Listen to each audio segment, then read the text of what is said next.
मुंबई, इन गलियों पर ऐसे लोगों का साया था जो अपने फैसले लोगों के खून से लिखते थे।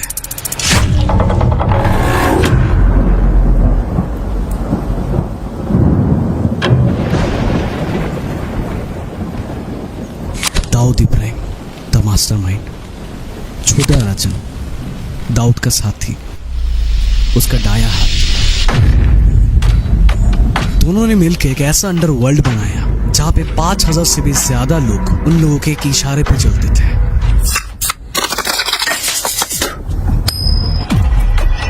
हजारों करोड़ों का धंधा, smuggling, extortion, batting, drugs, real estate का गंदा पैसा, हर इलीगल धंधे का दो राखें उन्हीं में आके रुकती थी।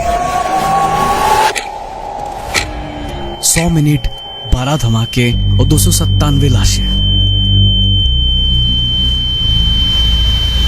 और इसी दिन पूरी कहानी पलट गई।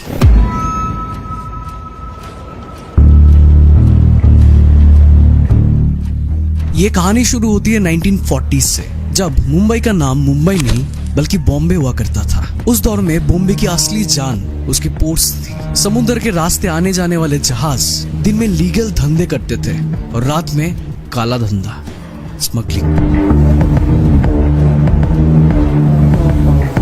और इन्हीं पोर्ट से निकले 3 ऐसी नाम जो अगले 30 साल तक बॉम्बे को अपने इशारों पे नचाने वाला था।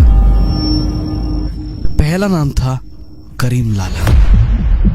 अफगानिस्तान से आया एक पठान जो बॉम्बे के पोर्ट्स पर मजदूरी करता था। उसने अपने जैसे पठान दोस्तों को इकट्ठा किया और बना दी पठान गैंग। जुआ, शराब, भत्ता वसूली और लोगों के धंधे पर कब्जा। और धीरे धीरे साउथ बॉम्बे पर करीम लाला का खौफ बैठने लगा। और दूसरा नाम था हाजी मस्तान। तमिलनाडु से आया एक बच्चा जो सिर्फ 8 साल में ही बॉम्बे की सड़कों पे आ गया था। क्रॉफोर्ड मार्केट में साइकिल रिपेयर करता था, फिर पोर्ट्स पर बोरिया उठाता था। लेकिन उसकी नजर बोरियों पर नहीं बल्कि उन जहाजों पर था जो सोना लेकर आता था। उस वक्त इंडिया में गोल्ड इंपोर्ट्स बैंड था, लेकिन जो स्मगल कर ले वही असली राजा, वही असली करोड़पति। और हाजी मस्तान ने भी वही किया। सोना, चांदी, इलेक्ट्रॉनिक्स, हर चीज का स्मगल किया। और तीसरा नाम था वरदाजान मुदलियार, जिसे दुनिया वर्दा भाई के नाम से भी जानता है। 1945 में बॉम्बे आया था, वीटी स्टेशन पर बोरिया उठाई और फिर वही रास्ता चुना जो मस्तान ने चुना था, जहाजों से माल गायब करना। 1970 तक आते आते इन तीनों ने बॉम्बे को आपस में बांट लिया। करीम लाला का साउथ बॉम्बे पर राज था और वर्दा भाई और हाजी मस्तान स्मगलिंग, शराब और बॉलीवुड के काला धंधा संभालता था। 3 डॉन, एक शहर और एक ना लिखित होने वाला कानून कि आपस में जंग नहीं होगी। लेकिन इन्हीं गलियों पे एक लड़का बड़ा हो रहा था। नाम था दाऊद। उसका बाप इब्राहिम कास्कर सीआईडी डिपार्टमेंट में कांस्टेबल था। पुलिस में होने के बावजूद भी उसका कनेक्शन तीनों डॉन से थे। घर में 7 भाई और 5 बहन थी। गरीबी ऐसी थी कि पढ़ाई अधूरी रह गई थी। दाऊद और उसका बड़ा भाई शबीर दोनों एक गलत रास्ते पे निकल पड़े। आवारा लड़कों के साथ घूमना, छोटी मोटी बदमाशी करना और छोटी मोटी चोरी करना। और फिर उन्होंने अपनी छोटी सी गैंग बनाई, यंग कंपनी। और यही से दाऊद क्राइम के दुनिया में दाखिल हो चुका था। हाजी मस्तान उस वक्त स्मगलिंग का बादशाह थे। दाऊद उसे अपना आइडल मानता था और मस्तान ने उसे अपने अंडर ले लिया। सिखाया कि स्मगलिंग कैसे करते हैं, नेटवर्किंग कैसे बनाते हैं, धंधा कैसे चलाते हैं। लेकिन मस्तान एक ही बात पर अड़ा रहता था कि खून मत बहाओ, धंधा करो। लेकिन प्रॉब्लम ये था कि दाऊद ये उसूल कभी मान ही नहीं पाया। एक दिन मस्तान ने किसी वजह से दाऊद के 2 लड़कों को पठान गैंग से पिटवा दिया और दाऊद को मौका मिल गया बदला लेने का। उसे खबर मिली कि मस्तान की ब्लैक मनी ट्रांसफर होने वाली है। प्लान बना और पैसा उड़ा लिया गया। लेकिन प्रॉब्लम ये थी कि वो पैसा मस्तान का नहीं बल्कि बैंक का था। और पुलिस इन्वेस्टिगेशन में दाऊद का नाम आया और इन्वेस्टिगेशन में शामिल था उसका अपना ही बाप। लेकिन जब इब्राहिम कास्कर को सच पता चला, उसने अपने बेटे को बहुत मारा और खुद पुलिस स्टेशन लेके गया। लेकिन पुलिस वाले दाऊद को जानते थे और इस बार भी दाऊद बच गया था। 1970s के बाद दाऊद ने बासु दादा का गैंग ज्वाइन किया, जो उसके बाप का बहुत ही करीबी दोस्त था। लेकिन जब बासु दादा ने इब्राहिम कास्कर की बेइज्जती की, तब दाऊद ने फैसला कर लिया उसे खून करने का। 1976 में दाऊद और शबीर ने अपने दोस्तों के साथ मिलकर बासु दादा को खाली सोडा बोतल से इतना मारा कि वो फिर कभी दिखाई नहीं दी। और यही से जन्म होता है डी कंपनी का। खलीद पहलवान की मदद से दाऊद ने अपनी कंपनी खड़ा की। दुबई से बॉम्बे तक माल आता था कस्टम वालों से बचाकर। 1980 तक इंडिया की 25 से 30% गोल्ड स्मगलिंग पर डी कंपनी का हाथ था, लेकिन बॉम्बे पर अभी भी पठान गैंग का साया था। दाऊद को पैसों का नशा इस कदर चढ़ चुका था कि उन कागज के टुकड़ों के लिए उसने हर तरह की काला धंधा शुरू कर दिया। पत्ताखोरी हो, जमीनों पर जबरदस्ती कब्जा करना हो या फिर सट्टेबाजी, कोई भी ऐसा इलीगल काम नहीं था जिसमें दाऊद का हाथ ना हो। लेकिन एक बड़ी प्रॉब्लम अभी भी बाकी थी। बॉम्बे पर अभी भी किसी और का दबदबा था, करीम लाला और उसकी पठान गैंग का। और दाऊद अब उन्हें खुली सीधी चैलेंज दे रहा था। दाऊद और पठान गैंग का रिलेशन शुरू से ही खराब रहे थे। सालों तक दोनों तरफ से ही लाशें गिरती रही। एक गैंग का आदमी मारा जाता तो बदले में दूसरी तरफ से भी खून बहाया जाता था। इन्हीं दिनों पठान गैंग को एक नया लीडर मिला। नाम था समाद खान, करीम लाला का भतीजा। आते ही वो दाऊद को खत्म करने की फैसला कर लिया था। समाद खान ने अपने सबसे भरोसेदार आदमी मानिया सुरवे को ऑर्डर दिया कि दाऊद के बड़े भाई शब्बीर कासकर को रास्ते से हटा दिया जाए। 1981 फरवरी, सर्द रात की खामोशी थी। दाऊद का बड़ा भाई शब्बीर अपनी गाड़ी से कहीं जा रहा था, लेकिन उसे जरा सा भी अंदाजा नहीं था कि मौत उसका पीछा कर रहा था। रास्ते में पठान गैंग के गुंडों ने उसकी गाड़ी फॉलो करना स्टार्ट कर दिया। एक पेट्रोल पंप के पास उसे घेर लिया गया और फिर गोलियों की बौछार कर दिया गया और कुछ ही पलों में शब्बीर कासकर की कहानी वहीं पे खत्म हो गई। लेकिन जब ये खबर दाऊद को पहुंची तो वो गुस्से से पागल हो गया और उसी पल उसने कसम खा ली कि पठान गैंग को वो जड़ से उखाड़ फेंकेगा।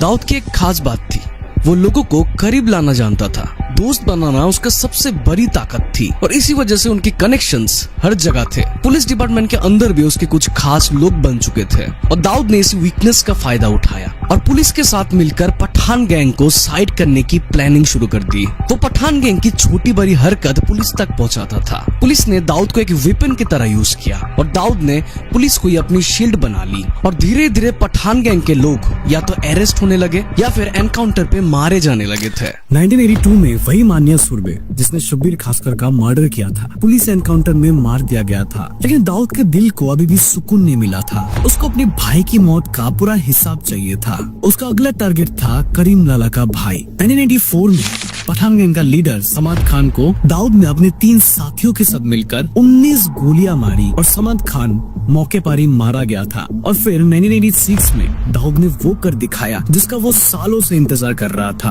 करीम लाला के भाई अब्दुल रहीम खान की हत्या करवा दी गई और इसी साल दाऊद ने बॉम्बे की लड़की मेजाबिन से शादी कर ली। और अब दाऊद की जिंदगी किसी रॉकस्टार से कम नहीं थी।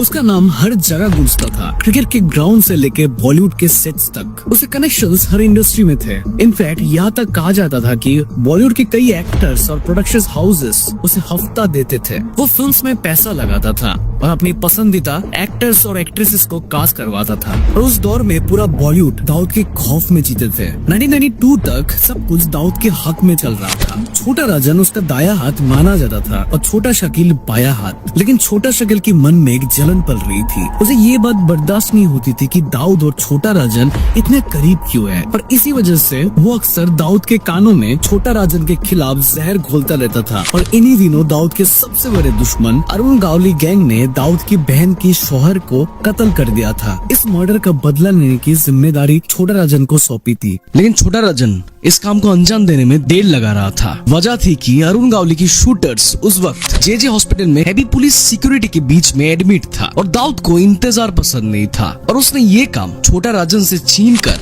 छोटा शकील को दे दिया। और छोटा शकील ने इस मौके को हाथ से नहीं जाने देता। अपने सबसे खतरनाक शूटर्स के साथ वो जे हॉस्पिटल में घुसा और अंधाधुंध फायरिंग कर दी। अरुण गावली की शूटर्स वहीं पर मारे गए जिन्होंने दाऊद की बहनोई की जान ली। इस अटैक के बाद दाऊद और छोटा राजन के बीच दरार साफ दिखने लगा था। दाऊद अब ज्यादातर काम छोटा शकील को देने लगा था और कई फैसले छोटा राजन को बताए बिना ही लेने लगा था। और इसी वजह से छोटा राजन ने अपना अलग गैंग बनाना शुरू कर दिया और धीरे ही धीरे डी कंपनी से बाहर होता गया। अब पुलिस भी दाऊद से पूरी तरह से तंग आ चुका था। उसको पकड़ने की प्रेशर बढ़ता जा रहा था। लेकिन दाऊद पकड़ने वाला तो नहीं था। वो अपनी पूरी गैंग के साथ दुबई भाग गया और वहीं पे बैठ के पूरे नेटवर्क को संभालते थे।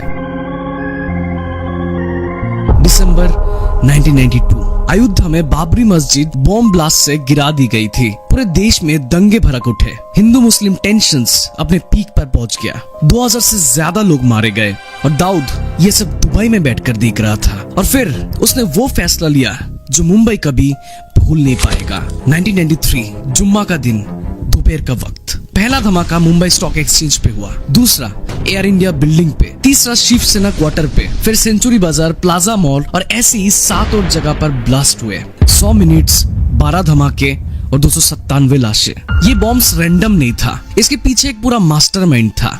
नाम था दाऊद इब्राहिम। इस अटैक के बाद एफबीआई ने दाऊद को मोस्ट वांटेड क्रिमिनल के लिस्ट में डाल दिया। इंडिया, अमेरिका और दुबई तीनों ने उसे ग्लोबल टेररिस्ट डिक्लेयर कर दिया। दाऊद इब्राहिम पर $25 मिलियन का इनाम रखा गया। अब दाऊद दुबई में भी सेफ नहीं रहा। यूएई ने इंटरनेशनल प्रेशर में आके उसे देश से बाहर निकाल दिया। छोटा राजन, जो कभी दाऊद का सबसे करीबी आदमी था, एक हिंदू था। जब उसको पता चला कि दाऊद ने 297 बेगुनाह लोगों की जान ली तो वो आग बबूला हो गया। जो शख्स दाऊद का कभी दाया हाथ था, वो अब उसका बड़ा दुश्मन बन चुका था। छोटा राजन दाऊद को मार देना चाहता था। उसने कई बार कोशिश भी की, लेकिन बार बार नाकाम हो रहा था। छोटा राजन खुद भी एक क्रिमिनल था, इसलिए पुलिस भी उसके पीछे पड़ गया था। 27 सालों तक वो फरार रहा। आखिरकार 2015 में बाली से गिरफ्तार कर लिया गया था। आज वो दिल्ली की तिहाड़ जेल सेल नंबर 2 पर है। और दाऊद आज तक किसी को पक्का पता नहीं है कि वो कहाँ पर है। कुछ लोगों का मानना है कि वो पाकिस्तान में छुपकर बैठा है, लेकिन पाकिस्तान ने इस बात से साफ साफ इनकार कर दिया। 3 पीढ़ियां,